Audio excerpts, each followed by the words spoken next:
बोलिए चमत्कारी बाबा गुरुदेव श्री प्रेम सुख जी महाराज की। प्रज्ञा महर्षि गुरुदेव श्री उपेंद्र मुनि जी महाराज की। सागर से भी गहरा बंदे गुरुदेव का प्यार है। सागर से भी गहरा बंदे गुरुदेव का प्यार है। देख लगा कर गोता इसमें तेरा बेड़ा पार है। देख लगा कर गोता इसमें तेरा बेड़ा। सागर से भी गहरा बंदे गुरुदेव का प्यार है। सागर से भी गहरा बंदे गुरुदेव का। भव सागर में एक दिन तेरी जीवन नैया डूबेगी। भव सागर में एक दिन तेरी जीवन नैया डूबेगी। खेते खेते एक दिन तो पतवार भी तेरी टूटेगी। खेते खेते एक दिन तो पतवार भी तेरी टूटेगी। जाएगा उस पार तू कैसे, जाएगा उस पार तू कैसे, चारों ओर अंधकार है। देख लगा कर गोता इसमें तेरा बेड़ा पार। देख लगा कर गोता इसमें तेरा बेड़ा। सागर से भी गहरा बंदे गुरुदेव का प्यार है। सागर से भी गहरा बंदे गुरुदेव का। सौंप दे नैया गुरुदेव को वही पार लगाएंगे। सौंप दे नैया गुरुदेव को वही पार लगा देंगे। पैर पकड़ ले जा कर के तो सोया भाग जगा देंगे। पैर पकड़ ले जा कर के तो सोया भाग जग। पापी से भी पापी को, पापी से भी पापी को करते ना इनकार है। देख लगा कर गोता इसमें तेरा बेड़ा पार। देख लगा कर गोता इसमें तेरा बेड़ा। सागर से भी गहरा बंदे गुरुदेव का प्यार है। सागर से भी गहरा बंदे गुरु। संत समागम हरि कथा भी गुरु कृपा से पाओगे। संत समागम हरि कथा भी गुरु कृपा से। खुद आएंगे महावीर अगर गुरु आशीष पाओगे। खुद आएंगे महावीर अगर गुरु आशीष पाओ। बंदे बिना गुरु कृपा के, बंदे बिना गुरु कृ तेरी जिंदगी बेकार है। देख लगा कर गोता इसमें तेरा बेड़ा। देख लगा कर गोता इसमें तेरा बेड़ा पार है। सागर से भी गहरा बंदे गुरुदेव का प्यार है। सागर से भी गहरा बंदे गुरुदेव का। सागर से भी गहरा बंदे गुरुदेव का। धर्म पे बंधुओं, आपके सामने विषय चल रहा है प्रेम। जिसमें कल आपने सुना था, आयुर्वेद में कहा गया है तन मना भुंजित, तन में होकर भोजन करें, यानी भोजन करते समय एकाग्रता रखें। भोजन करते समय कोई दूसरा कार्य ना करें। यही बात भजन में भी कही गई है कि जब व्यक्ति भगवान का नाम लेने के लिए बैठे, जब व्यक्ति साधना के लिए बैठे, तो उसका मन केवल भगवान का नाम लेने में ही हो। जैसे संत कबीरदास जी कहते हैं, माला तो कर में फिरे, जीवा मुख में माई, मनवा तो 24 फिरे, ये तो सुमिरन नहीं। हाथों में तो माला है लेकिन मन कहीं और घूम रहा है, इसे सुमिरन नहीं कहा जा सकता। सुमिरन तो वो होता है जब तन भी भक्ति में लीन हो और मन भी भक्ति में लीन हो। कहते हैं एक युवती अपने प्रेमी से मिलने के लिए जा रही थी, तो रास्ते में एक बादशाह अपना आसन बिछाकर नमाज पढ़ रहा था और वो युवती अपने प्रियतम से मिलने के लिए इतनी लालायित थी कि उसे कुछ भी नजर नहीं आ रहा था, और वो भागती भागती उस बादशाह के जिस आसन पर बैठकर वो नमाज पढ़ रहा था, उस आसन पर पैर रखती हुई आगे चली जाती है। बादशाह को यह देखकर बड़ा गुस्सा आया, लेकिन उस समय नमाज पढ़ रहा था तो कुछ बोल नहीं सका। अब वही युवती कुछ देर के बाद वापिस आई, तब तक बादशाह की नमाज पूरी हो चुकी थी। तो बादशाह उसे देखते ही एकदम गुस्से में बोलता है, हे युवती, क्या तुझे इतनी अकल नहीं? मैं जिस आसन पर बैठकर नमाज पढ़ रहा था तो उस पर पैर रखती हुई आगे चली गई। जब बादशाह ने बात कही तो युवती कहने लगी, नर साची सूझी नहीं, तुमका सलाखियो सुजान, कुरान पढ़त बोरे भय नहीं राचियो रहमान।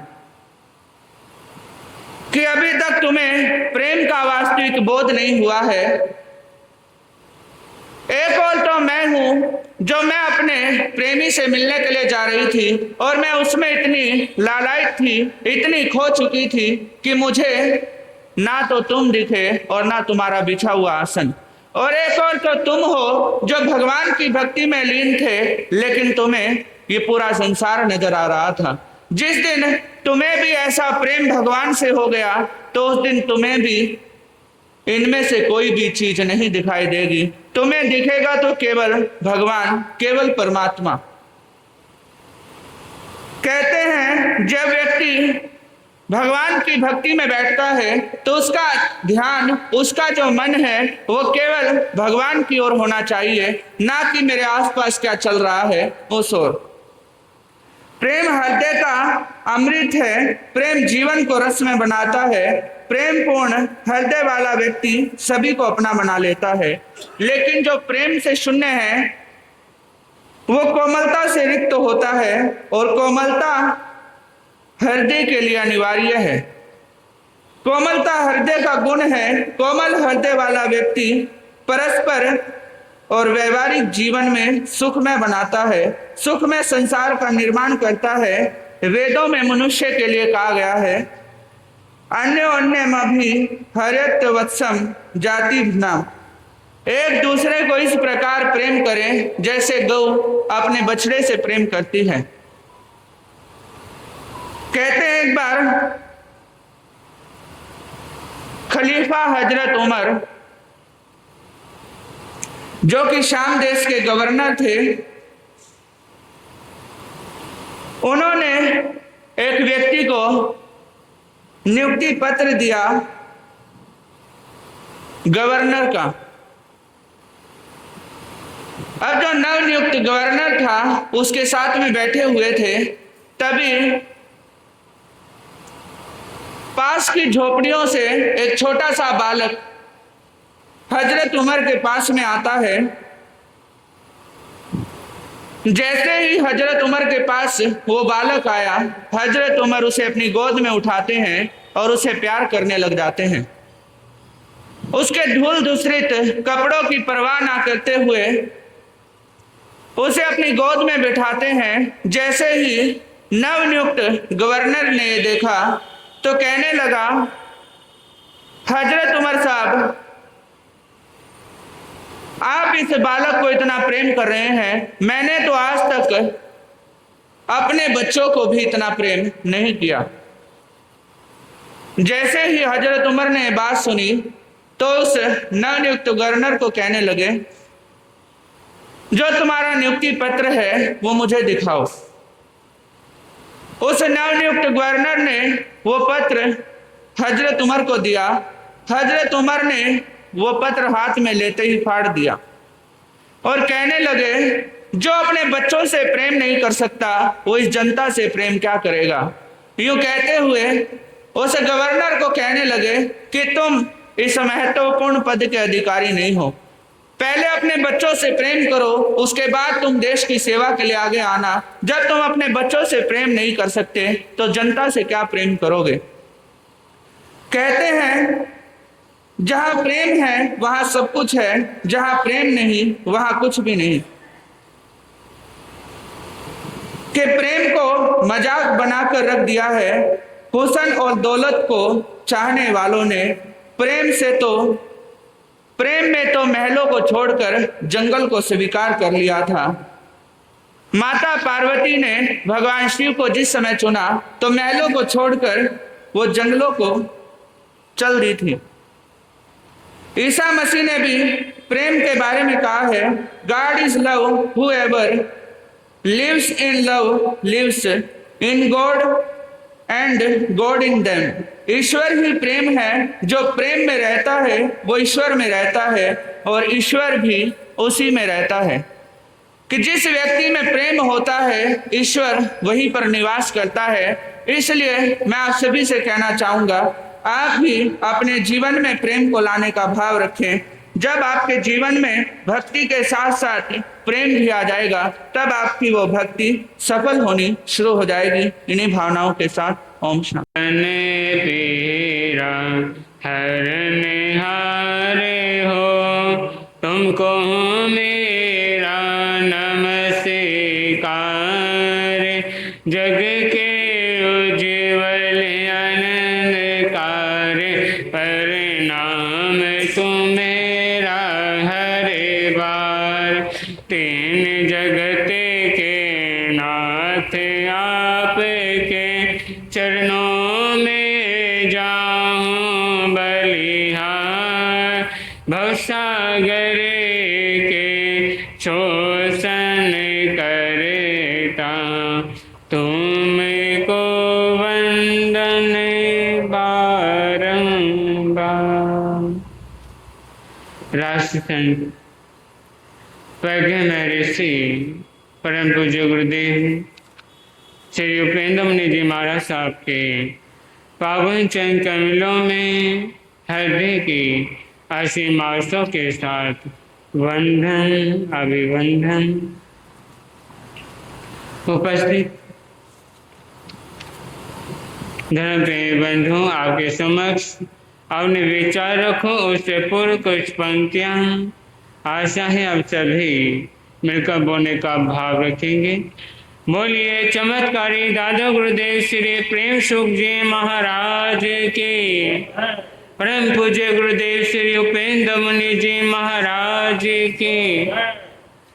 कभी तो ये गुरुवर माझी बन जाते हैं, कभी तो ये गुरुवर साथी बन जाते हैं, कभी तो ये गुरुवर माझी बन जाते हैं, कभी तो ये गुरुवर साथी बन जाते हैं। उंगली पकड़ मेरी रास्ता दिखाते हैं, उंगली पकड़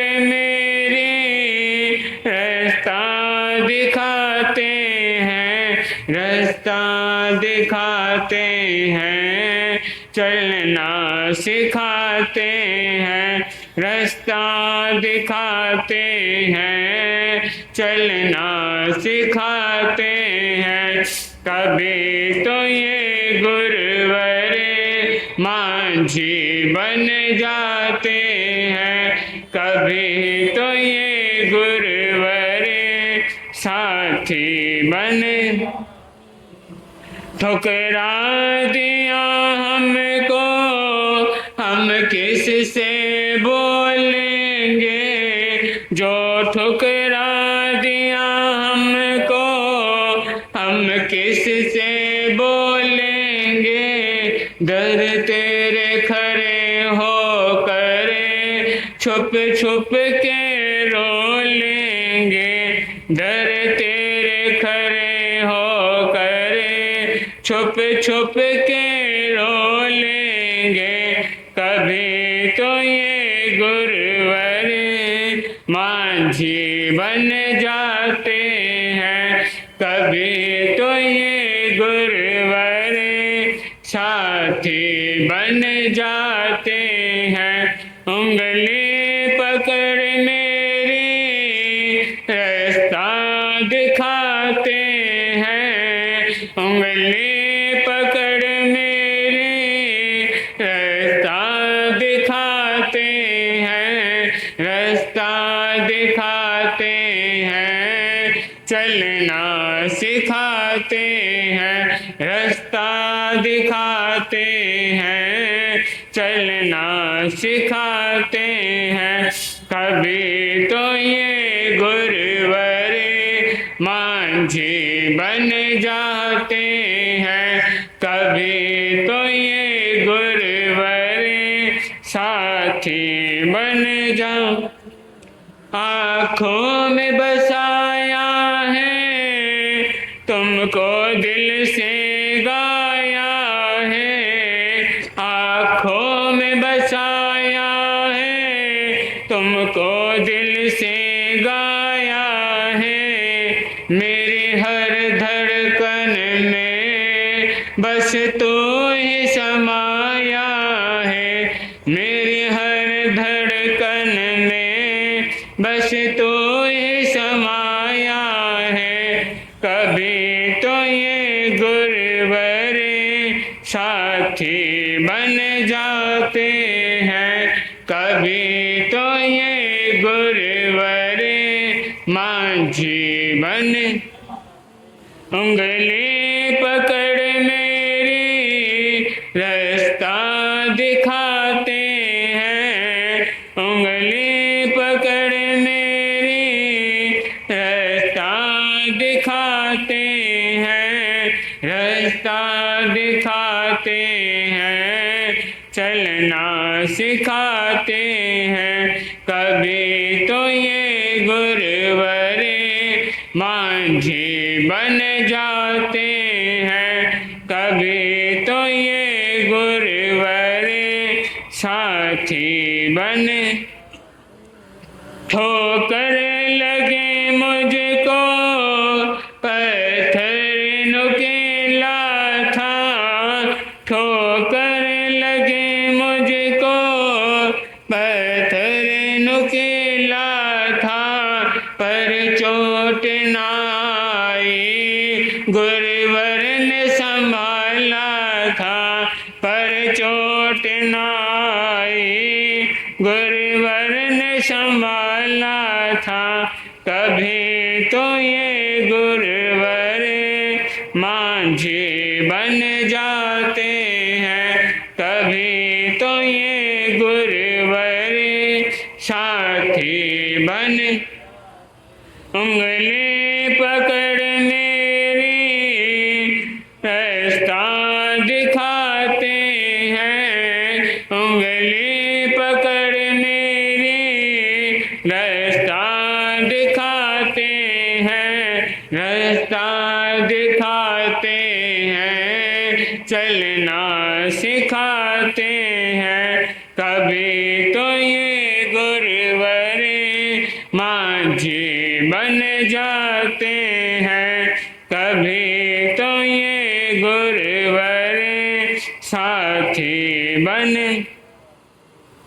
सुनते हैं तेरी रहमतें दिन रात बरसते हैं, सुनते हैं तेरी रहमतें दिन रात बरसते हैं। एक बूंद जो मिल जाए किस्मतें बदल जाए, एक बूंद जो मिल जाए किस्मतें बदल जाए।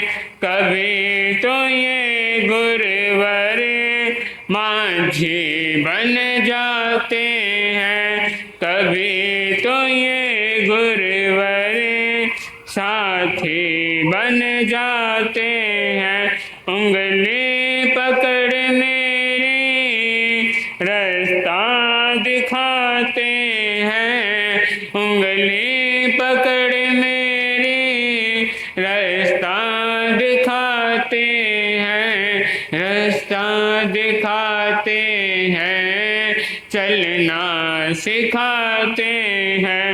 कभी तो ये गुरुवर साथी बन जाते हैं, कभी तो ये गुरुवर माझी बन जाते हैं। उपस्थित धर्म प्रिय बंधु, आप सुन रहे हैं मान के बारे में। कहते हैं अभिमानी व्यक्ति के भीतर ईर्ष्या की बीमारी अधिक पाई जाती है, कि मान तो उसके भीतर है लेकिन उसके साथ साथ उसके अंदर ईर्ष्या की बीमारी ही पाई जाती है। क्योंकि अभिमानी व्यक्ति नहीं चाहता कि उससे बढ़कर कोई उससे आगे चला जाए, कि संसार में व्यक्ति आज इतना दुखी क्यों है, सुखी क्यों नहीं। आजकल के व्यक्ति अपने दुख से इतना दुखी नहीं है जितने कि दूसरों के सुख से दुखी है। क्या आज व्यक्ति किसी का सुख देखा नहीं जा रहा, दूसरों की सुविधा देखी नहीं जा रही, दूसरों का आनंद देखा नहीं जा रहा, दूसरे आनंद में कैसे हैं वो देखा नहीं जाता। अपना दुख तो सहन हो जाता है लेकिन दूसरों का सुख इंसान से सहन नहीं हो पाता। क्यों? वहाँ ईर्ष्या की बीमारी है। कहते हैं हर बीमारी का इलाज संभव है, हर बीमारी का इलाज हो जाता है, बीमारी खत्म हो जाती है, लेकिन जहाँ मान की बीमारी है, जहाँ ईर्ष्या की बीमारी लग जाती है, वह क्या इंसान, क्या भगवान भी ईर्ष्या की बीमारी को, मान की बीमारी को कभी खत्म नहीं कर सकता। कहते हैं एक बार कुछ संतों की संगत बैठी और उन्होंने एक प्रश्न कर दिया, एक संत ने, कि नरक में जाने का सबसे बड़ा कारण क्या है। सबने अलग अलग कारण बताए लेकिन सही मामले में पहुंच नहीं सके कि सही माने में इंसान का पतन का कारण क्या बनता है। तभी जो संत आपस में बैठे हुए थे तो इनके गुरु आ गए। तो गुरु ने कहा यहाँ ऐसी संगत कैसे बिठा रखी है। तो सभी संतों ने कहा, गुरुदेव हमारे मन में एक प्रश्न जागा हुआ है, हमारे मन में एक जिज्ञासा है, हमारे मन में समाधान ढूंढ रहे थे कि नरक में पतन का कारण, सबसे बड़ा कारण क्या है। तो गुरु ने कहा ये प्रश्न करने वाला कौन है। तो एक संत उठे, कहा गुरुदेव मैंने प्रश्न किया था, मैंने किया था। तो गुरुदेव उस गुरु ने कहा बस सबसे बड़ा कारण क्या है, क्या है। जहां इंसान के अंदर क्या आ गई, मैं आ गई, वही सबसे बड़ा पतन का कारण बन चुका। जहाँ इंसान सोचता है जो कुछ कर रहा हूँ मैं कर रहा हूँ, इस संसार जो चल रहा है मैं चला रहा हूँ, परिवार का पालन पोषण मैं कर रहा हूँ, हर चीज का घर परिवार चला रहा हूँ, रिश्तेदार की जो मैं कुछ कर रहा हूँ, क्या कर रहा हूँ, क्या करूँ, मैं कर रहा हूँ। इंसान धरती पर नहीं था तब तो संसार चल रहा था, इंसान के जाने के बाद ये संसार चलता रहा, अनादि काल से ये संसार चल रहा है और आगे भी क्या क्या होगा, संसार चलता रहेगा। किसी के जाने से किसी के रोने से संसार की गतिविधि रुकने वाली नहीं है। तो कहा जहां इंसान के भीतर मैंने वास कर लिया वहां इंसान पतन का कारण आरंभ हो जाता है। कहते हैं अहंकार का डाकू, इंसान कहते हैं एक डाकू होता है जो धन लूट लेता है, एक इंसान है जो धन तो लूटता है, मकान लूट लिया, पैसा लूट लिया और साथ साथ में किसी की जान ले ली, ये होता है एक तरह का डाकू। लेकिन जो मान का डाकू होता है, जो अहंकार का डाकू होता है, जो ईर्ष्या का डाकू होता है, वह क्या ले जाता है कि इंसान का पुण्य भी ले गया, इंसान का पतन का कारण उसके पास छोड़ जाता है। कहते हैं जिंदगी में नशा बुरी चीज है, तो नशे से भी ज्यादा बुरी चीज क्या हो गई, एक मान हो गया। तो क्या कहते हैं एक बार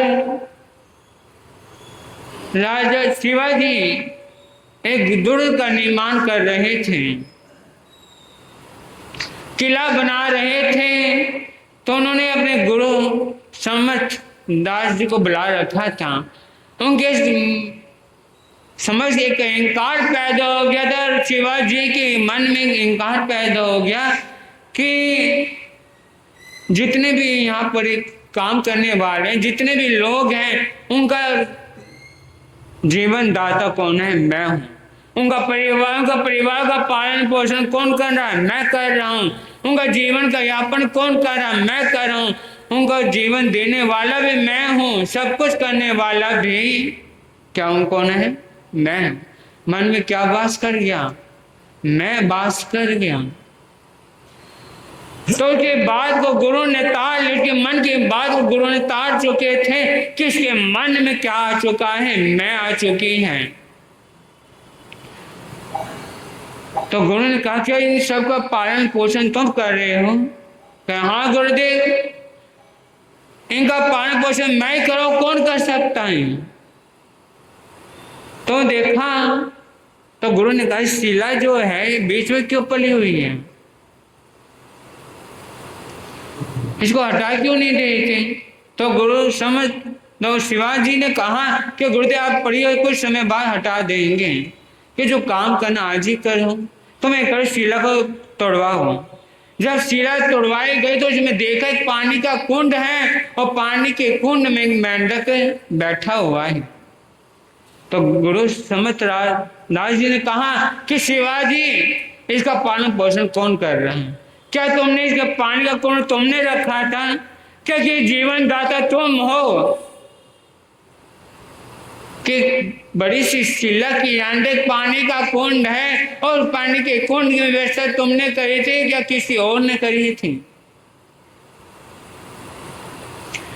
तो उस वक्त शिवाजी अपने गुरु से नजर मिलाने के लिए चोर हो गए कि गुरु ने ऐसे क्या कर दिया कि उसकी हकीकत उसके सामने ला दी कि कोई भी इंसान किसी को जीवन यापन नहीं कर सकता, कि भगवान ने जिसको पेट दिया है उसको भोजन भी देगा, कि भगवान सुबह इंसान भूखा तो उठता है, भूखा पेट उठता है, लेकिन भूखे पेट कभी सोता नहीं। चाहे इंसान हो, चाहे पशु हो, चाहे पक्षी हो, हर इंसान पशु पशु भूखे पेट बेशक उठता है, लेकिन हर एक इंसान के लिए परमात्मा ने कोई ना कोई व्यवस्था कर रखी है, कहीं ना कुछ को भोजन मिल ही जाता है।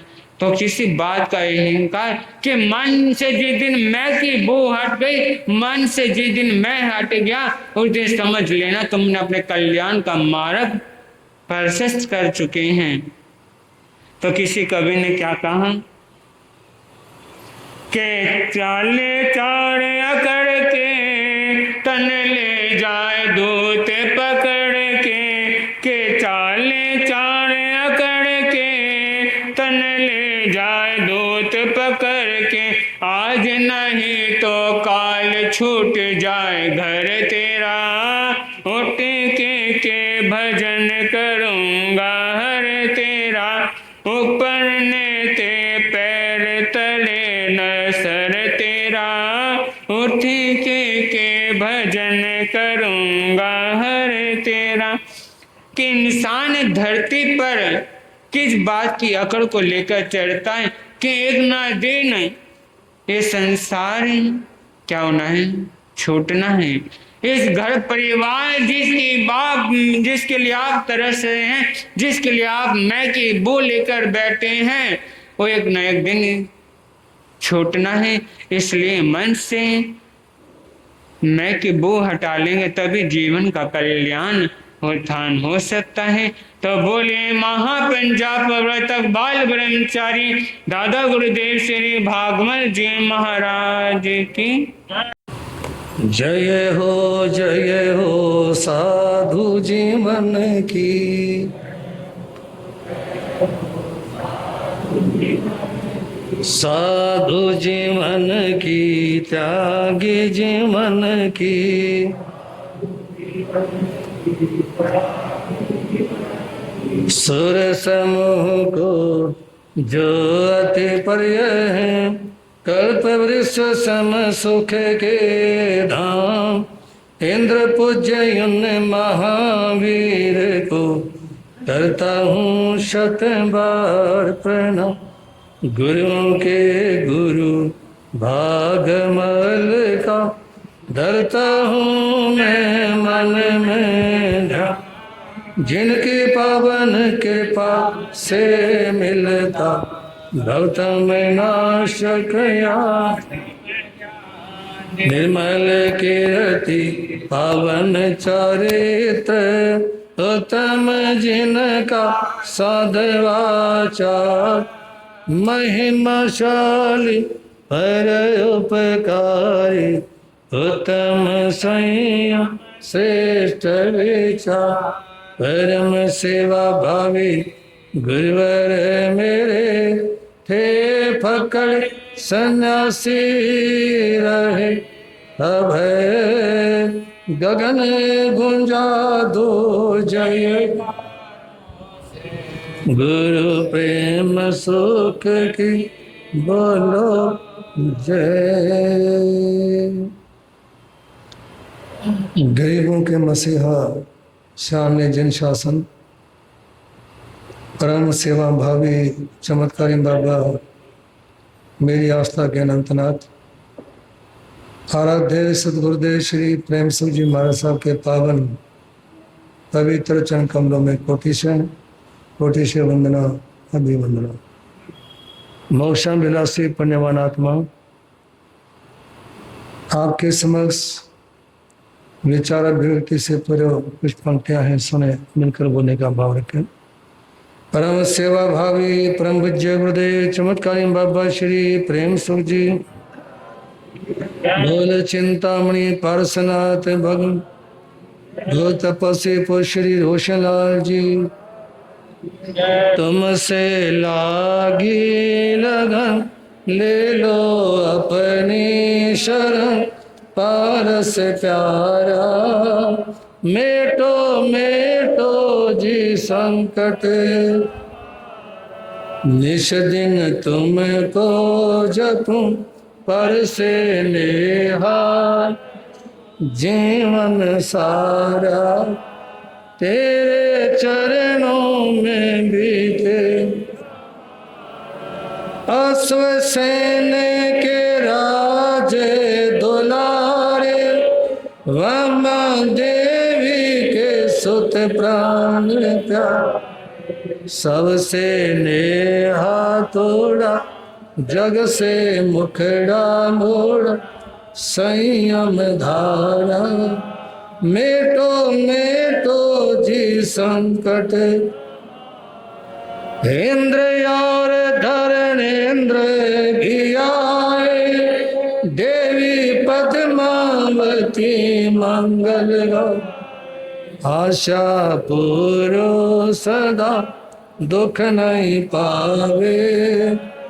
सेवक थारा मेटो मेटो जी, जग के दुख की तो परवाह नहीं है, स्वर्ग सुख की भी चाह नहीं। मेटो जन्म मरण होवे ऐसा यतन, पारस प्यारा।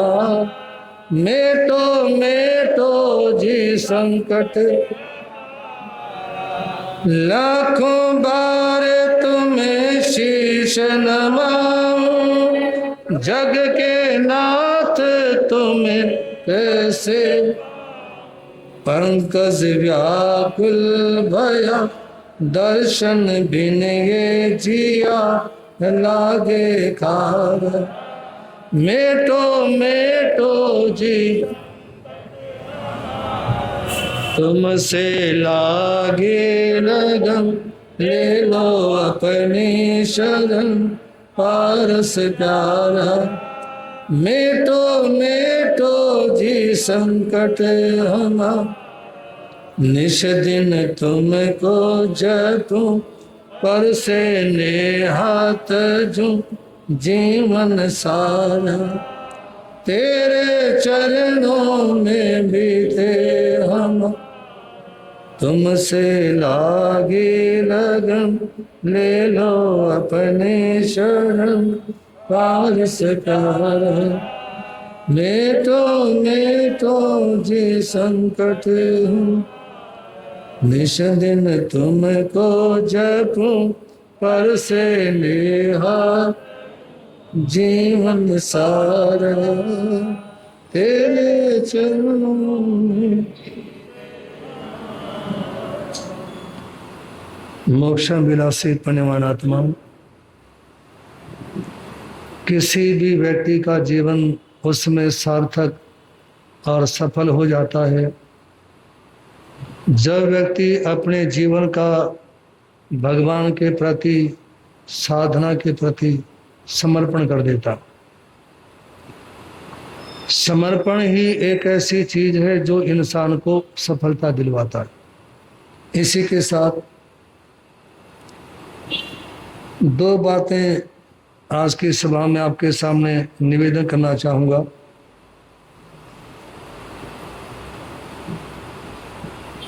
आप लोगों ने पर्युषण पर्व में कल सूत्र के माध्यम से कितनी ही बार सुना होगा, पुरुष की 72 कला और स्त्री की 64 कला। बहुतों ने उनको याद करने का प्रयास भी किया होगा, लेकिन मैं आपके सामने निवेदन करना चाहूंगा, जो लोग धर्म स्थान में आते हैं उन्हें पुरुष की 72 कलाएं याद हो या नहीं, कोई खास बात नहीं। स्त्री की 64 कलाएं याद हो जाएं तो भी ठीक, नहीं हो तो भी कोई बात नहीं। लेकिन जो दो बातें आपके सामने बताई जा रही हैं उनकी तरफ ध्यान देंगे। सव्य कला, दम्य कला, जिणय। भगवान महावीर ये प्रेरणा देते हैं, सभी कलाओं को धर्म कला जीत लेती है। सभी कलाओं को, जिस व्यक्ति के पास में धर्म ध्यान करने की कला है ना, उसके पास में पुरुष की 72 कलाएं हो तो भी ठीक है, नहीं हो तो भी कोई परेशानी वाली बात नहीं। यदि ये धर्म की 2 कला आप लोगों ने सीख ली, स्त्री वाली 64 कला सीखो या ना सीखो, तो आइए निवेदन आप लोगों के सामने। कला 72 पुरुष की, तामे 2 सरदारे, एक जीव की जीव का, एक जीव उद्धार। 2 कला आप लोग सीखने का प्रयास करें। पहली आजीविका और दूसरा जीव का उद्धार। आप लोग परिवार के साथ में गृहस्थ में रहते हो,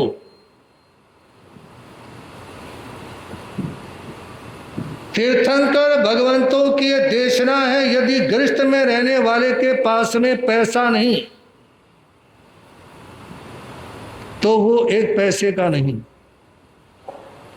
और यदि साधु के पास में, साधु के जेब में यदि पैसा है तो साधु भी एक पैसे का नहीं।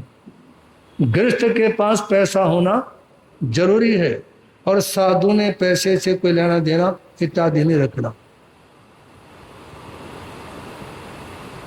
2 कलाएं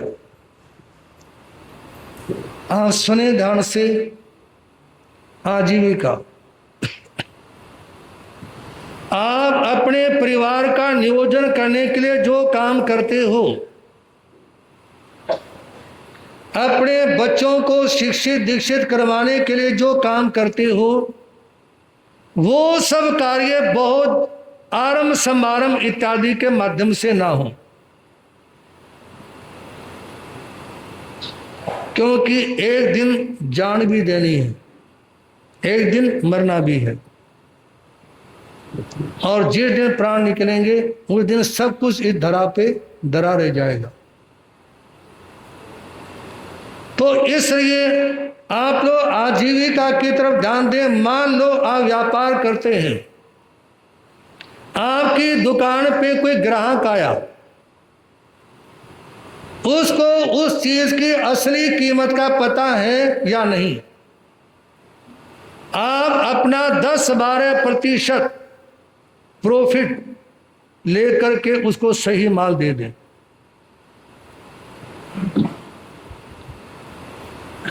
पीतमपुरा में जय कुमार जी रहते खड़वाली वाले, आप उनको ज़्यादा जानते होंगे, लेकिन उनके भाई हैं छोटे जगदीश जैन, जिनका करोड़बाग में हीरों का काम भी है, रोहतक रेलवे रोड पे भी जबरदस्त का काम है, बाड़दाने का भी काम है, अर्ध का काम भी है, मतलब एक प्रतिष्ठित व्यापारी है। जो रोहतक में अस्तर बोर के पास में धर्मशाला है, उसके साथ में गौशाला का संचालन भी करते हैं। वृक्षों के नीचे आईसीयू रूम भी बना रखे हैं, और उनके पास में 20-30 करोड़ रुपए एडवांस लिखा रहता है। उस संस्था में कोई प्रधान नहीं, कोई मंत्री नहीं, कोई कैशियर नहीं, सभी एक समान। और यदि कोई व्यक्ति आता है कि भाई पैसा, कहा कि भाई आप लिखवा दो, हमने लेना नहीं। जिस दिन संस्था में जरूरत पड़ेगी ना, कोई पशु बीमार है, कोई पक्षी को चोट लगी हुई है, जिस दिन पैसे की जरूरत पड़ेगी उस दिन आपको बुला लेंगे, आप अपने हाथों से सेवा करना। समझ आ रही बात? ज्वेलरी का काम है, और आसपास के इलाके के लोग उनके पर गहरा विश्वास करते हैं,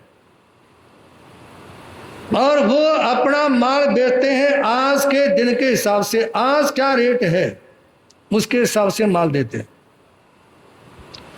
और ग्राहक भी इतने संतुष्ट रहते हैं, उनसे ये नहीं पूछते ये चीज कितने की है। वो कहते हैं जैन साहब आपके ऊपर हमारा विश्वास है, आप जो दोगे सही दोगे। जगदीश जैन ने कहा कि महाराज जी, जब लोग मेरे ऊपर इतना विश्वास करते हैं, यदि फिर भी मैं बेईमाना करूंगा तो मेरा क्या होगा? है जी। तो इसलिए निवेदन आपके सामने, कुछ लोग कह देते हैं कि व्यापारी बेईमान होता है, लेकिन मेरा इस बात में विश्वास नहीं है। व्यापारी की जिंदगी बड़ी प्रामाणिक होती है। व्यापारी जैसा श्रेष्ठ व्यक्ति जल्दी से मिलेगा नहीं, क्योंकि व्यापारी करोड़ों के लेन देन में विश्वास भी करता है, करोड़ों रुपए लेना देना, ऐसा विश्वास। और बहुत सारे व्यापारी ऐसे भी देखे हैं जिनकी 3-3, 4-4 पीढ़ियां हो गई और आज भी साझे में व्यापार है जी। कई पीढ़ियों का लंबे समय तक साझे में व्यापार तभी चलता है जब उनमें प्रामाणिकता है और हिसाब किताब में पारदर्शिता, हिसाब किताब में पारदर्शिता। तो ये व्यापारी के पास में कला होनी चाहिए। यदि कोई चाहे किसी की कंपनी में सर्विस करता है, दुकान पे नौकरी करता है या कोई सरकारी नौकरी करता है, उन लोगों को भी प्रामाणिक जिंदगी जीनी चाहिए। जब सरकार तनख्वाह ही देती है तो फिर रिश्वत काहे की है जी। काम करने के लिए सरकार क्या देती है? पहले तनख्वाह देती है, उसके बाद में भी रिश्वत लेते हैं ना, तो उनका भविष्य में क्या होगा? छोटी सी बात, हम गुरुदेव के समाधि स्थल से खरखोदा में गए, रात्रि में भजन संध्या का कार्यक्रम रखा, तो उस समय कई लोगों ने अपने भजन इत्यादि रखे। एक रिटायर्ड प्रिंसिपल खड़ा हो गया बोलने के लिए। उसने कहा कि मैं अपना भजन पेश करने से पहले एक बात लोगों को बताना चाहूँगा, क्योंकि यहाँ कई अध्यापक और अध्यापिका सभा में आए हुए हैं। और से रिटायर्ड प्रिंसिपल साहब ने कहा कि मैंने ये देखा है विद्यालय के परिसर में प्रवेश करने के बाद जिन अध्यापकों ने अपनी दृष्टि को ठीक रखा और स्कूल खुलने के बाद में स्कूल की छुट्टी होने से पहले अपना पूरा टाइम पढ़ाई में लगाया। समझ आ रही बात? उन्होंने हंसते हंसते प्राण छोड़े। और जो समय पर विद्यालय में पढ़ाने के लिए नहीं आए, छुट्टी का टाइम होने से पहले विद्यालय से निकल गए और स्कूल टाइम में क्लास लगने के बाद में बच्चों के साथ में हंसी मजाक किया या पूरा टाइम पढ़ाई में नहीं लगाया। कहा कि मेरे संपर्क में कई अध्यापक ऐसे हैं जिनके मरने के बाद में शरीर में कीड़े पड़े हुए थे। क्या बताया उन्होंने? मरने के बाद शरीर में कीड़े पड़े हुए थे। कहा कि जब उनकी अंतिम समय में पहुंचना हुआ ना, तो शरीर में कीड़े पड़े हुए देखे। तो निवेदन यह है, भगवान महावीर इस आजीविका की कला के माध्यम से बोलते हैं कि आप व्यापार करें लेकिन प्रामाणिकता के साथ। आपने 10%, 12% मार्जिन लेना है, 15% लेना है, वो एक निश्चित हो। ये नहीं कि प्रामाणिकता खत्म हो जाए, क्योंकि जितने में लाए हैं उतने में ही देंगे तो बच्चों का पालन पोषण कैसे होगा? व्यापार तो कमाने के लिए ही करते हैं लोग, है जी। व्यापार तो 2 पैसे कमाने के लिए ही किया जाता है, परिवार नियोजन के लिए किया जाता है, लेकिन उसमें प्रामाणिकता जरूरी है। जैसे आपके सामने जगदीश जी के बारे में कहा, इसी तरह से भिवानी के प्रधान है एनके जैन। हमारा भिवानी चातुर्मास था, कितने ही व्यापारी ऐसे मिले जिन्होंने कहा कि हमारे को एनके जैन ने बसा रखा। हम भिवानी छोड़ के जाने वाले थे लेकिन इन्होंने नहीं जाने दिया। सज्जनों, एक पार्टी के पर 27 लाख रुपए फाइन लगा हुआ था और एनके जैन उनके संपर्क में थे। उनके वकील एनके जैन थे जिनके पर 27 लाख फाइन लगा हुआ था। सुप्रीम कोर्ट में जिसमें केस आया ना, और एनके जैन उनके साथ में गए, जज साहब ने एनके जैन को देखा, 27 लाख रुपए फाइन जिसके पर लगा था ना, 17,000 रुपये फाइन लगा कि जाओ। 27 लाख की जगह 17,000। ये एनके जैन की प्रामाणिकता के कारण। और हमारा जिस समय भिवानी में चातुर्मास था ना, जितने जज थे ना, वो सारे सारे जज सारे वकील स्थानक में आए। मैंने अपनी जिंदगी में पहली बार जजों को वकील के पैर पकड़ते हुए देखा। जजों को, किसके? जजों को वकील के पैर पकड़ते हुए देखा। ये उनकी प्रामाणिकता। तो इसलिए निवेदन है कि आप अपनी आजीविका का ध्यान रखें। बेटा मारे बाप को, नारी हरे भरतार, परिग्रह के काने अनर्थ हुआ अपार। जब प्रामाणिकता खत्म हो जाती है ना, तो उस समय बेटा अपने पिता को भी मार देता है, पुत्र अपने पिता की हत्या कर देता है, नारी अपने पति को मरवा देती है। परिग्रह के कारण ना जाने क्या क्या अनर्थ होते हैं। ख्वाहिशें कम करो, जिंदगी ये बताती है। ख्वाहिशें कम करो, जिंदगी ये बताती है। बोझ अगर ज्यादा हो तो नाव डूब जाती है। बोझ अगर ज्यादा हो तो नाव डूब जाती है। इच्छाओं को सीमित करने का भाव रखें। आप जितनी इच्छाएं बढ़ाते चले जाओगे ना, उतना ही आप पीछे हटते चले जाओगे। और आप यदि अपनी इच्छाओं को सीमाओं में बांध लोगे, आपने नियम कर लिया कि मैं इतना सोना, इतना चांदी, इतने प्लाट, इतने मकान या दुकान से ज्यादा नहीं रखूंगा, तो बहुत कम टाइम में पूरा हो जाएगा। वो बहुत कम टाइम में पूरा हो जाएगा। लेकिन लिमिट बनाते समय भी थोड़ा सा ध्यान रखें, ठीक है ना। ये नहीं कि भाई 1 क्विंटल सोना हो, है जी, 50 क्विंटल चांदी हो, ये नहीं। एक आपका वर्तमान में जो पारिवारिक स्थिति है ना, उसे पारिवारिक स्थिति को देखते हुए, व्यापारिक स्थिति को देखते हुए आप कितना आगे बढ़ सकते हो, उसके हिसाब से अपना प्रमाण बना लें, और वो जरूर पूरा होगा, वो लक्ष्य आपका। तो ख्वाहिशें कम करें। और जो व्यक्ति बहुत ज्यादा बोझ अपने सिर के पर लाद लेता है ना, वो अपने को डुबो लेता है। क्योंकि ये ख्वाहिशें भी इंसान को परेशान करती है। यदि व्यक्ति ये कहे कि मेरे को चांद के सितारे, मतलब आकाश के सितारे तोड़ना चाहता हूं, राम के साथ जो अन्याय हुआ, लक्ष्मण के साथ में जो हुआ और सीता के साथ में हुआ, वो इन ख्वाहिशों के कारण। तो सीता को क्या चाहिए था, है जी? इधर से आवाज आ रही है कि सोने का मृग, इधर कोई नहीं बोल रहा, ठीक है ना। सोने का मृग, बस एक ख्वाहिश ने कितना बड़ा संघर्ष किया और क्या क्या उनके साथ में बीता। सज्जनों, ये कहानियां तो इसलिए अच्छी लगती हैं, इसलिए लोग देखने के लिए जाते हैं, क्योंकि वो दूसरों के घर में घटित हुई है। किसके घर में है जी? दूसरों के घर में। अपने साथ हो जाए तो चंदन बाला बाजार में देखी कहानी कितनी सुंदर लगती है।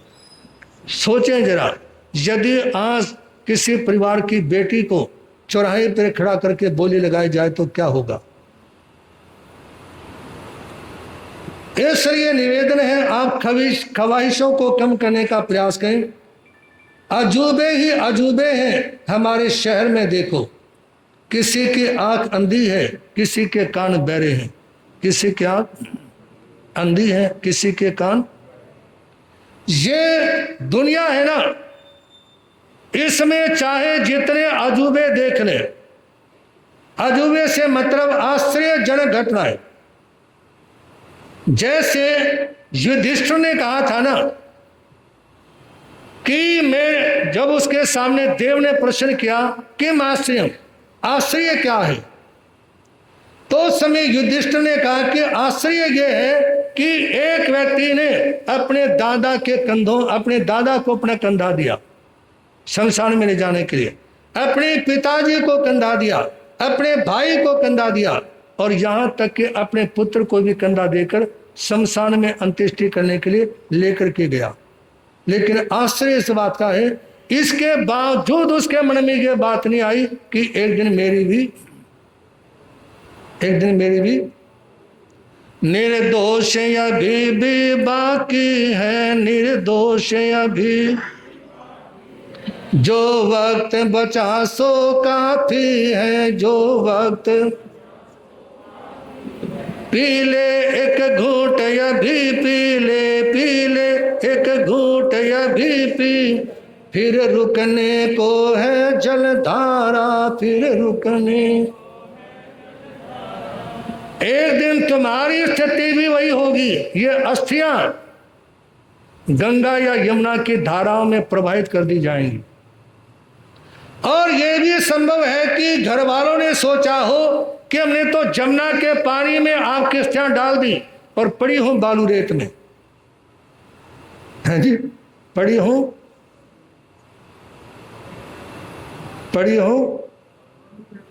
हम पानीपत से कैराना की तरफ गए तो जमुना के पुल के ऊपर से निकले ना, तो बस में बैठे बैठे कई लोगों ने फूल फेंके और वो सारे धुल में गिरे।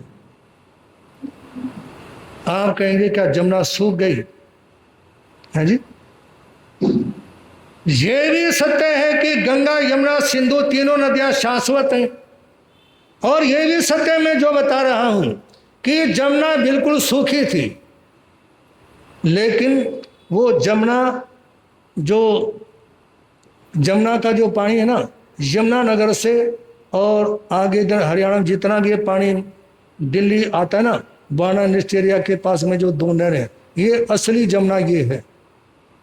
क्या है? ये तो दिल्ली में मई जून के महीने में जो दिल्ली में पानी आता ना जमुना में, ये तो सारा लोगों का मलमूत्र इत्यादि होता है सब। क्योंकि ये दिल्ली के समीप आने के बाद में जैसे 2 नहर आती हैं, एक को छोड़ दिया बादली के पास से जमुना में, जिससे दिल्ली में पानी चलता हुआ नजर आए, और दूसरा आ गया दिल्ली में पानी पीने के लिए। तो ये असली जमुना का पानी है और इसका नाम ही पश्चिमी यमुना नहर है। क्या नाम है? पश्चिमी यमुना नहर, इसका नाम जो ये दिल्ली की तरफ पानी आता है। तो इसलिए निवेदन है कि इस संसार में लोग केवल अपने स्वार्थ को देखते हैं, और स्वार्थ को देखने के कारण कोई अंधा हो जाता है, कोई बहरा हो जाता है। मतलब कहीं पे देखते हुए भी नहीं देखता और कहीं पे सुनते हुए भी नहीं सुनता। इसलिए निवेदन है आप आजीविका शांति से कमाएं और अपने को थोड़ा शांत रखें। मेरे पास वो नहीं है जो होना चाहिए था, मेरे पास वो नहीं है जो होना चाहिए था। मैं मुस्कुराया तब भी जो रोना चाहिए था, मैं मुस्कुराया तब भी जब रोना चाहिए था।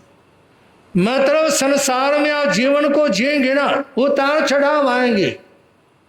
ऐसा भी होगा आपके पास में सारे संसाधन हैं, सारे संसाधन होने के बाद भी ऐसा कोई दुख है जिसको आप बता भी नहीं सकते, और आपकी आंखों से आंसू भी आते रहते हैं, आंखों से आंसू भी आते रहते हैं, और दर्द को बयान भी नहीं कर सकते।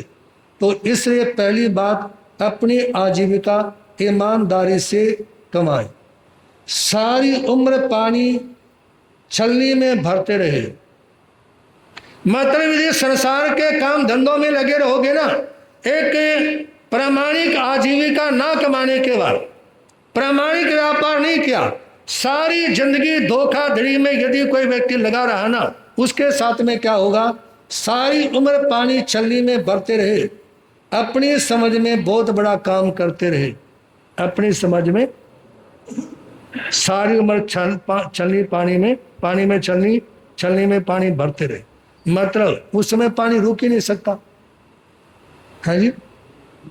तो इसलिए निवेदन आपके सामने, जिस समय प्रवचन का समय हो उस समय सारे काम छोड़ के धर्म सभा में, सारे काम छोड़ करके धर्म सभा में दौड़े दौड़े आना चाहिए, मतलब समय पर प्रवचन में पहुंचना चाहिए।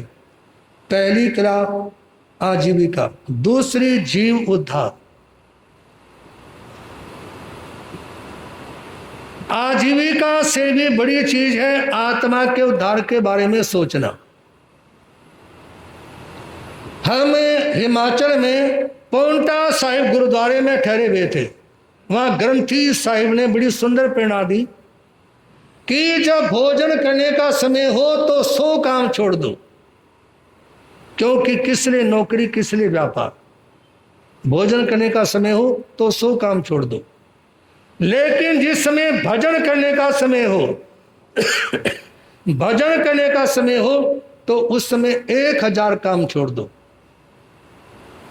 एक बार भगवान महावीर से पूछा गया, प्रभु इस संसार में सबसे जरूरी काम कौन सा है?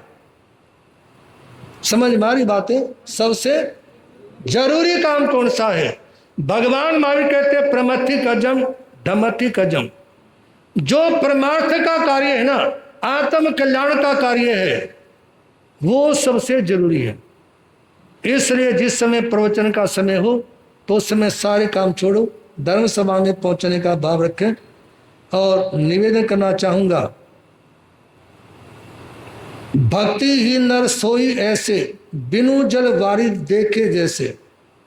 यानी जो लोग भगवान का नाम नहीं लेते ना, उनका जीवन वैसा ही है जैसे बिना पानी वाले बादल। जिन बादलों में पानी नहीं होता वो बादल किस काम के? और जो व्यक्ति भक्ति नहीं करते वो इंसान किस काम के? जो भक्ति नहीं करते वो किस काम के? इसलिए आप भक्ति के माध्यम से, धर्म ध्यान के माध्यम से जीवन को सार्थक करने का प्रयास करें। होई विवेक मोह भ्रम भागा, तब रघुनाथ चरण अनुरागा। ये भक्ति किस समय कर पाएंगे? भगवान से अनुराग किस समय होगा? जिस समय आपके भीतर में विवेक जागृत होगा। कौन सी चीज? विवेक जागृत होते ही जो मोह का भ्रम है ना, वो खत्म हो जाएगा।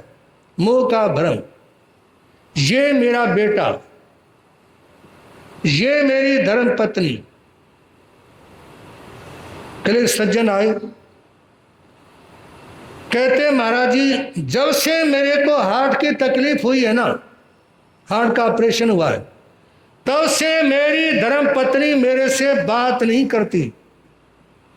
मैंने कुंडी लगा के सोया कर, ठीक है ना, कुंडी लगा के सोना शुरू कर दे। क्योंकि ये दुनिया है, संसार है, इसमें जब तक लोगों के काम सिद्ध होते हैं ना, चाहे आपके पत्नी के माध्यम से, पति के माध्यम से, रिश्तेदार के माध्यम से आपके कार्य सिद्ध होंगे तो आप उससे प्रेम करेंगे, अन्यथा है जी कोई किसी से स्नेह नहीं करता। और हमारे संघ के आचार्य भगवान पूज्य श्री शिव जी महाराज साहब तो वैसे बोलते लोगों के सामने कि मेरे से लगाव मत रखना, मेरे से मत जुड़ना। यदि जुड़ना चाहते हो तो भगवान की वाणी से जुड़ो। यदि भगवान की वाणी से जुड़ जाओगे तो तुम्हारा कल्याण और उत्थान हो जाएगा। या रब किसी से छीन कर खुशी ना दे, या रब किसी से छीन कर खुशी ना दे। जो दूसरों पर भार हो वो जिंदगी ना दे, जो दूसरों पर भार हो। यदि आप अपनी आत्मा का उद्धार और कल्याण करना चाहते हैं ना, तो दूसरों का हक छीनने की कोशिश ना करें। कौन सी चीज? कई बैठे होंगे तुम्हारे में जिन्होंने दूसरे के हक को छीनने की कोशिश की है, लेकिन वो चीज खुशी नहीं देती, वो इंसान को मायूसी देती है। और मतलब ऐसा पैसा नहीं लेना जो दूसरों के हिस्से का हो, और ऐसी जिंदगी ना देना जो दूसरों के प्रभार हो। ऐसी जिंदगी ना देना जो दूसरों पर भार हो। जफर क्या पूछता है राह मुझसे उससे मिलने की। जफर क्या पूछता है राह मुझसे उससे मिलने की, इरादा हो अगर तेरा हर जानिब से रास्ता है। इरादा हो अगर तेरा तो हर जानिब से रास्ता है। मतलब बड़ी अनमोल बात निवेदन की कि मुझसे भगवान से मिलने का रास्ता क्यों पूछते हो। यदि तुम्हारा इरादा उससे मिलने का है ना, चारों तरफ से रास्ते हैं उसके पास जाने के। त्रिनगर में आने के गिने चुने 5-7 रास्ते हो सकते हैं। दिल्ली में प्रवेश करने के 20-30 रास्ते हो सकते हैं, लेकिन अपने इष्ट की आराधना करने के लिए किसी रास्ते की जरूरत ही नहीं होती। और रास्ता है तो वो सारे रास्ते खुले हैं, सारे रास्ते। बंदे तूने जन्म जग में बड़े पुण्यों से पाया है, बंदे तूने जन्म जग में बड़े लाभ तो उठा ले इससे हीरा हाथ में आया है, लाभ तो उठा ले इससे हीरा। एक बहन अपने पतिदेव को कहते हैं, जी बात सुनो, जो बच्चे हैं ना ये मेरे को मम्मी कह के नहीं बोलते, मेरा नाम लेके बोलते हैं। बच्चे मुझे मम्मी कह के नहीं बोलते, मेरा नाम लेके बोलते हैं। घर वाले ने कहा कि फिर बच्चों से मम्मी बुलवाने के लिए मैं मम्मी कहना शुरू कर दूं क्या? है जी, नहीं बच्चे हैं, तुम इनके पास में रहते समझाओ। बच्चों को समझाने का काम किसका है जी? और माँ बन गई मम्मी, और मम्मी का मतलब जिसकी ममता खत्म हो चुकी। मम्मी का मतलब, पापा का मतलब पाप आत्मा, पापा का संधि छेद कर दो, पे अपा, अपा आत्मा, पाप आत्मा। और मम्मी जिसकी ममता समाप्त हो चुकी। आज के समाचार पत्रों में देखते हो ना, मतलब 2-2, 4-4 बच्चे पैदा के छोड़ के चल दिए। उनसे लगाव कहाँ रहा? अपनी संतान से। माँ में संतान के प्रति ममता होना ही चाहिए।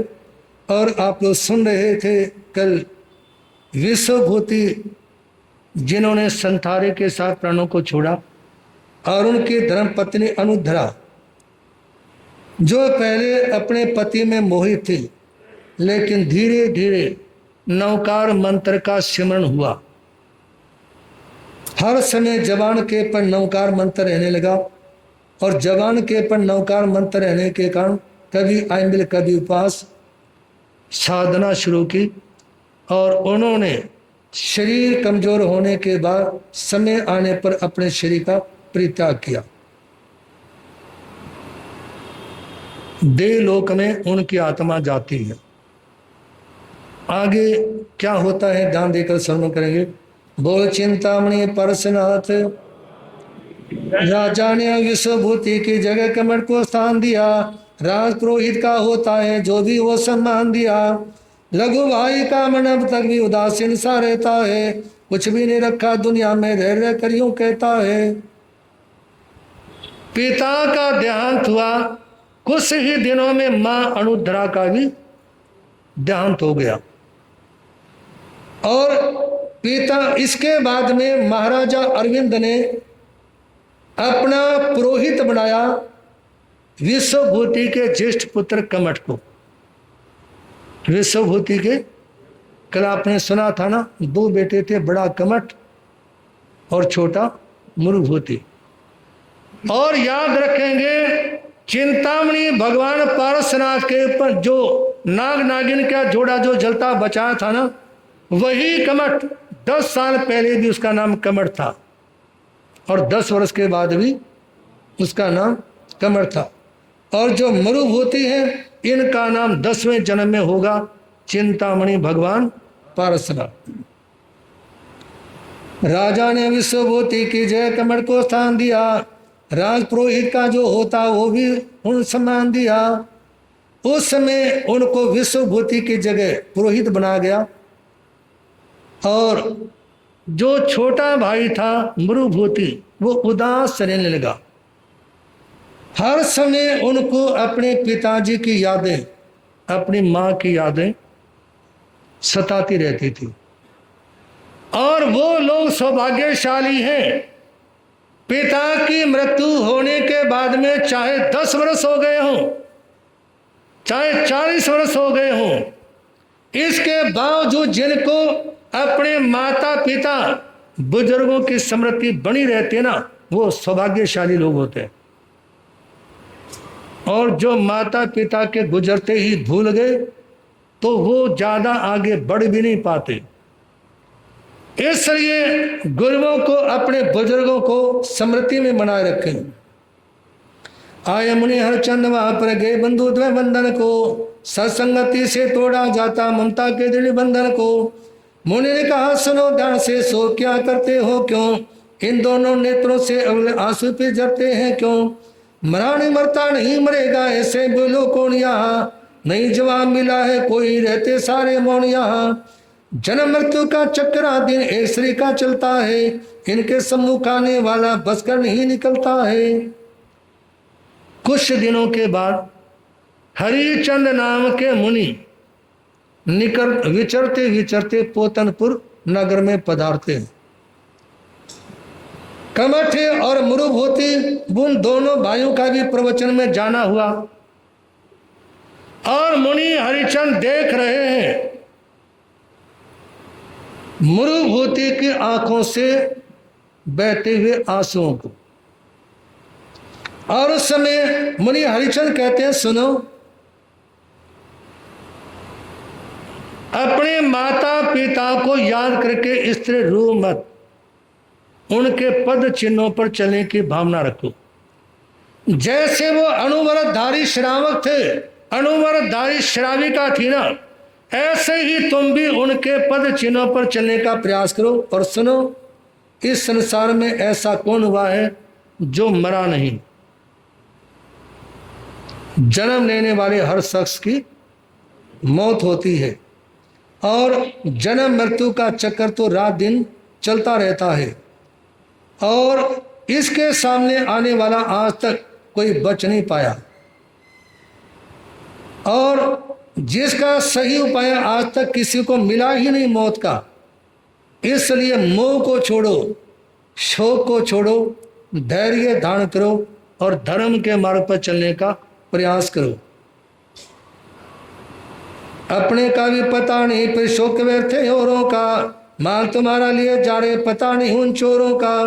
काम क्रोध मोह वैसे सुख यूं होते यहाँ क्यों आधीन, अपना और पराया ही नहीं कर लेते हैं यहाँ प्रवीण।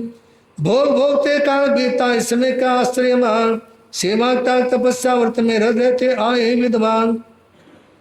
उस समय जैसे ही प्रवचन सुनाना तो मरुभूति के मन में विचार आया कि अब मुझे भी काम क्रोध मद मोह इनको छोड़ करके धर्म के मार्ग पर चलना होगा। प्रवचन में दोनों ही भाई गए हुए थे। प्रवचन में आने वाले जितने भी लोग हैं ना, इनके बारे में महापुरुष ये बोलते हैं कि प्रवचन तो सब लोगों के लिए एक जैसा ही होता है, लेकिन जैसे बसंत ऋतु आने पर सभी पौधों के पर नए पत्ते आ जाते हैं लेकिन केर के पौधे पर नहीं आते, तो वसंत ऋतु का क्या दोष। वर्षा ऋतु आने पर सबको बरसात का लाभ मिलता है, लेकिन चातक पक्षी के मुंह में पानी की बूंद ना गिरे तो वर्षा ऋतु का क्या दोष।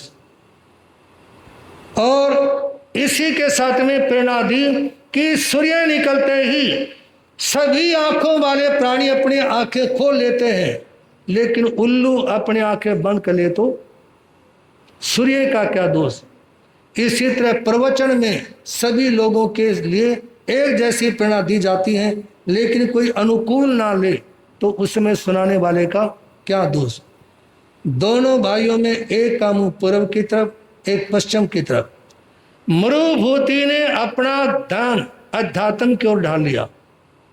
और कमठ अब सिर के पर माता पिता नहीं रहे तो सोसाइटी इसकी पहले भी ठीक नहीं थी, और माता पिता का साया सिर पर ना रहने के कारण अब और भी ज्यादा बिगड़ गया। नीति शास्त्र का संदेश या कवि ने उल्लेख किया है, यदि पास में पैसा हो, जवान उम्र हो, देखने में सुंदर हो और सिर पे कोई समझाने वाला ना हो तो विनाश निश्चित है, विनाश निश्चित है। इसलिए अपने बड़ों के सानिध्य में हर व्यक्ति को रहने का प्रयास करना चाहिए। जो बुजुर्ग हैं, माता पिता दादू दादी इत्यादि हैं, उनके सानिध्य में रहने का लाभ हर व्यक्ति को लेना चाहिए, उनका तिरस्कार इत्यादि ना करे। नहीं यहाँ पर लोग कुशेता नहीं लाज भी मन में थी, विषय वासना और धीरता भरी हुई बचन में थी। सदाचारियों संतों गुणियों पूज्य जनों का करे अपमान, मैं ही मैं मरता पीता गिनता खुद को एक महान। जहां मृभूति धर्म के मार्ग पर चलने के लिए तैयार हुआ, वही कमठ की सोसाइटी और भी ज्यादा खराब हो गई। ना संतों के पास जाना, ना तीर्थों की यात्रा करना, बस जुआ सट्टा खेलना, पर स्त्रियों में रमण करना, और जितने भी व्यसन थे ना उनमें अपना ध्यान वो लगा लेते हैं।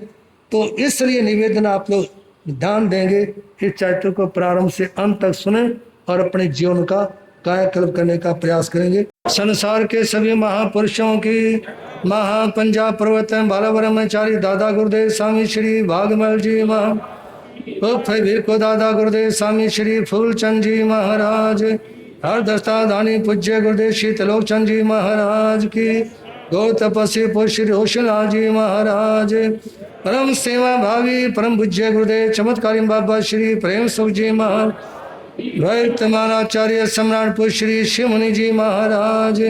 बोलिए श्री जैन धर्म की पंच ब्रह्मिष्ठ नवकार मंत्र भगवान की, संसार के सभी महापुरुषों की, भगवान महावीर स्वामी का संदेश। श्री चतारी मूलम हरिहंता मूलम सिद्धा मूलम साहु मूलम केली पंतो धम्म मूलम चतारी लोत्तमा रिंदालोत्तमा सिद्धालोत्तमा सहलोत्तमा केली पंतो धम्मलोत्तमा चतारी शनम भौज्यामि रंते शनम भौज्यामि सिद्धे शनम भौज्यामि साहु शनम भौज्यामि केली पंतो धम्मो शनम भौज्यामि। हरिहंतों का शरणा, सिद्धों का शरणा, साधुओं का शरणा, दया धर्म का शरणा, ये चार शरण दुख और न शरणा कोई होगा।